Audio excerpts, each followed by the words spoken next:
Assalamu alaikum. Welcome you in our new lecture, which is again based on the algebraic formula which we have discussed in previous lectures. ठीक है, first of all we will write the formula here. We have discussed that x plus y whole cube equals x cube plus y cube plus 3xy and x plus y. ठीक है, लेकिन यहाँ पे आप देखेंगे कि इसी x और y की जगह जो x और y के कोफिशिएंट्स हैं यहाँ पे 1 है, बट जो अलजेब्रिक एक्सप्रेशन आपको गिवन होगा उसमें यहाँ पे जो कोफिशिएंट्स हैं वो चेंज भी हो सकते हैं. ठीक है, मतलब ज़रूरी नहीं है कि वह 1 हो, अदर देन 1 भी कोफिशिएंट्स हो सकते हैं. तो अगर अदर देन 1 कोफिशिएंट्स गिवन हो तो हम उनको कैसे सिंप्लीफाई करेंगे, हम इस लेक्चर में उसको डिटेल में डिस्कस करते हैं. ठीक है, देखिए अगर फॉर एग्जांपल हमें कोई भी अलजेब्रिक एक्सप्रेशन गिवन है, let's see 3x plus 4y. ठीक है, और आपने 9x स्क्वायर. अस्सलाम वालेकुम, welcome you in our next lecture.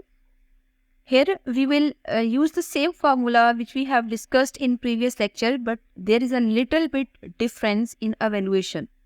For example, x plus y whole cube and x minus y whole cube का अगर फार्मूला यहाँ पे हम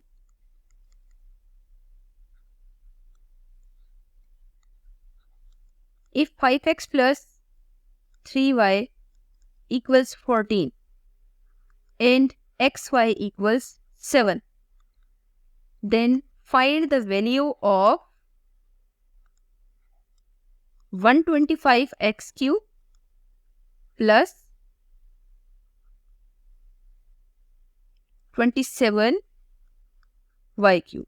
ठीक है, मतलब देखिए दो अलजेब्रिक एक्सप्रेशंस गिवन है और थर्ड वन की आपने वैल्यू फाइंड आउट करनी है. तो सबसे पहले तो हमें ये गेस करना होगा ये किस मेथड से सॉल्व होगा.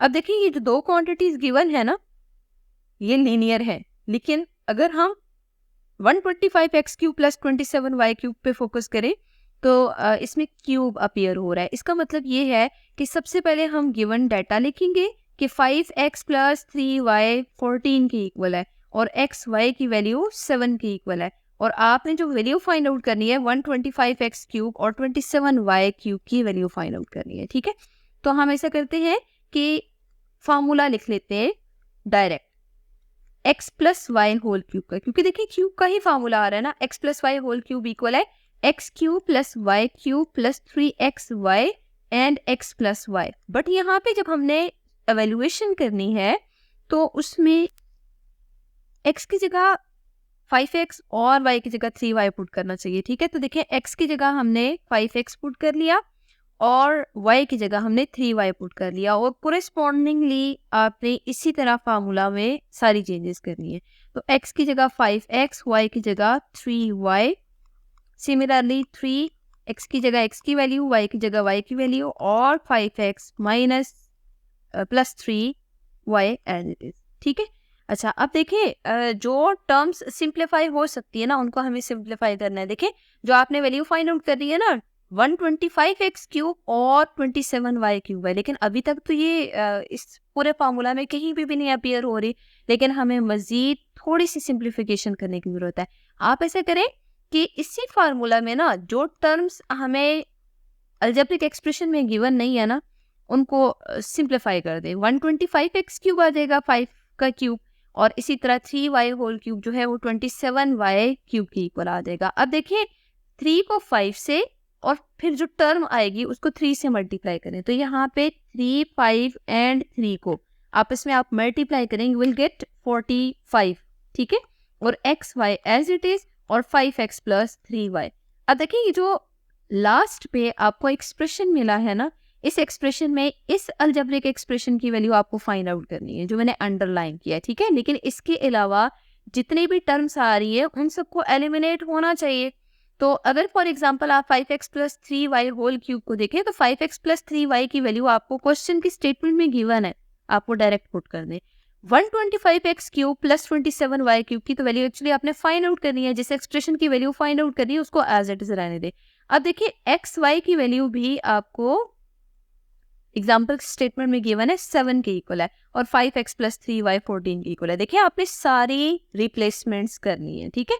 अब हम ऐसे करते हैं 14 क्यूब को अप्लाई करते हैं। 14 क्यूब का जो आंसर है वो 2744 आ रहा है, ठीक है। और 125x cube plus 27y cube as it is, और नेक्स्ट आप 45, 7 एंड 14 इन तीनों को आपस में मल्टीप्लाई करें, जो आंसर आ रहा है वो 4410 के इक्वल आ रहा है, ठीक है।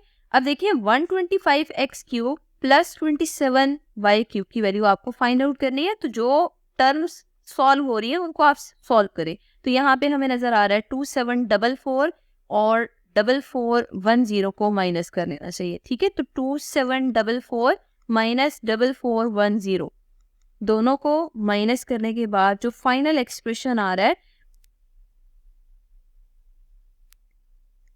माइनस 1666 आ रहा है, ठीक है। तो 125x cube plus 27y cube की जो वैल्यू आ रही है वो माइनस 1666 की फॉर्म में आ रही है। तो आपने ये देखा कि डायरेक्ट हमने फार्मूला में वैल्यूज पुट की हैं और उनको सिंप्लीफाई करके जो रिक्वायर्ड एक्सप्रेशन है उसको फाइंड आउट कर लिया। तो हमेशा क्वेश्चन की स्टेटमेंट से ही हमें खुद ब खुद अंदाज़ा हो जाता है कि हमने कौन सा फार्मूला यूज़ करना है। अब देखिए इस फुल एग्जांपल में जितने भी वैल्यूज़ गिवन है, जैसे 5x plus 3y equals 14 given है, तो देखिए ये एक्सप्रेशन प्लस में गिवन है। अगर ये प्लस में गिवन होगा तो हमें कन्फर्म है यहाँ पे प्लस का फार्मूला यूज़ होगा, ठीक है। लेकिन अगर फॉर एग्जाम्पल कोई ऐसा एक्सप्रेशन गिवन है जिसमें यहाँ पे मिड में नेगेटिव साइन आ रहा है, अगर यहाँ पे मिड में नेगेटिव साइन आ रहा है ना, तो मस्ट है कि जो 125x cube minus 27y cube है उसमें भी मिड में नेगेटिव साइन ही आएगा। तो फिर आपको कंफर्म होगा कि आपने नेगेटिव साइन वाला फार्मूला यूज करना होगा, ठीक है। तो हमेशा हमें खुद ब खुद क्वेश्चन को देख के पता चल जाता है कि हमें कौन सा फार्मूला यूज करना होगा। और यहाँ पे स्केयर का फार्मूला इसलिए नहीं यूज हो सकता क्योंकि स्केयर वाले फार्मूला में कभी क्यूब अपीयर नहीं हुआ। तो ये एक्चुअली हमने यहाँ पे क्यूबिक पॉलिनोमियल्स की वैल्यूज फाइंड आउट करनी है, तो इसके लिए हमें क्यूब का फार्मूला ही यूज करना चाहिए।